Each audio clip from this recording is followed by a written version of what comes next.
All right, today we got 1610, episode 16, Eternal City of Wizards guide here for you for Dark Mode 3-star. I'm excited to break this down for you here to help you overcome this particular stage in CookieRun Kingdom. So thank you for tuning in. Appreciate the likes and the subs. As always, if you happen to have a question or comment throughout today's episode, do let me know. I love to hear from you, and feel free to swing by the Discord server. Now, down below, I have the timestamps where we will break down the strategy objective of this particular stage. Additionally, we'll walk through the team, we'll do our run, and then pull it all back together as we always do. Now, with that, let's go ahead and dive into 1610 here, also known really as the mouse episode, the rattling clockwork mouse. This guy is very, very tough to overcome. It's got a great HP shield, which is a big piece. Now, as we talk about this particular stage, a couple of key things to know. In dark mode, there's always a big baddie boss, this particular clockwork mouse here. We'll talk a little bit more about that here in a second. Additionally, we have Dream of Doom, essentially putting our cookies to sleep. We also have enemies debuff resist increased. Our capacity is decreased on our shields, HP shields, and then additionally healing is decreased fairly significantly. So those are all things that we need to take into consideration for our team.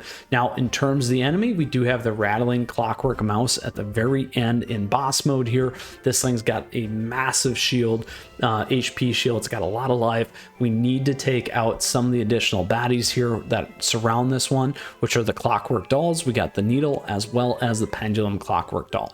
Now, these two will have a little bit of a status bar underneath where they essentially turn on fire, hit harder, and get harder to kill. So we like to keep smacking them back, and we'll talk about that here in a second here, which is why we have Schwarzwalder. So that is a little bit of the strategy. We got to get through the waves, we get to the mouse, and then ultimately we need to keep removing that shield, get the damage through, and take it down. So now let's talk about our particular team. This one, we're running a little less on the healing side. We do have good survivability at the front with Financier and Schwarzwalder, and then we do have Pure Vanilla here for that healer. Now, a couple of key spot heals is going to be very important for us. We do run Clotted Cream here as well. Clotted Cream is great in terms of locking some of these enemies out. Great at this light cage, which is awesome. Additionally here, it's a great one against this mouse and locking that thing up because it deals massive amounts of damage. Now, we also are running Moonlight.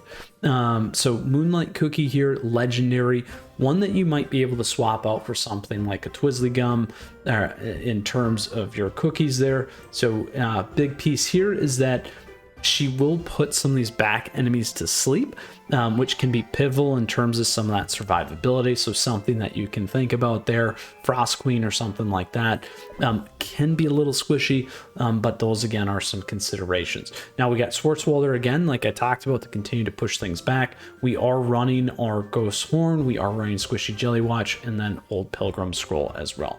Now, if we go into edit mode here, couple of key components in terms of toppings, because we always ask. We got Almond here for damage resistance on Schwarzwalder, same on Financier.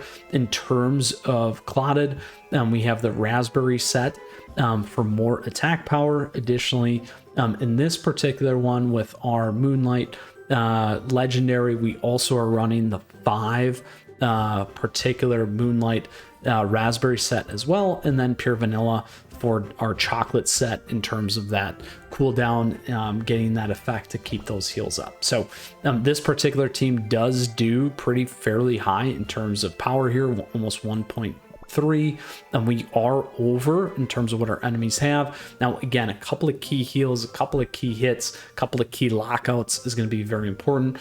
Doubling up between Moonlight and Clotted Cream here is going to be important, because then you knock them out of sleep, those kinds of things. So that is the team.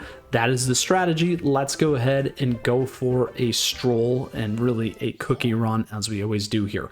Now, again, like I said, auto, but again, you can put a couple of key things in here in terms of your hits, in terms of what you want to do.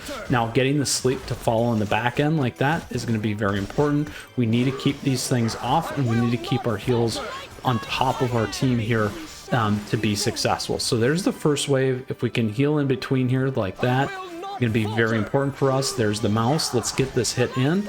Keep this team locked up in the back if we can. It's going to be very important there. There we go.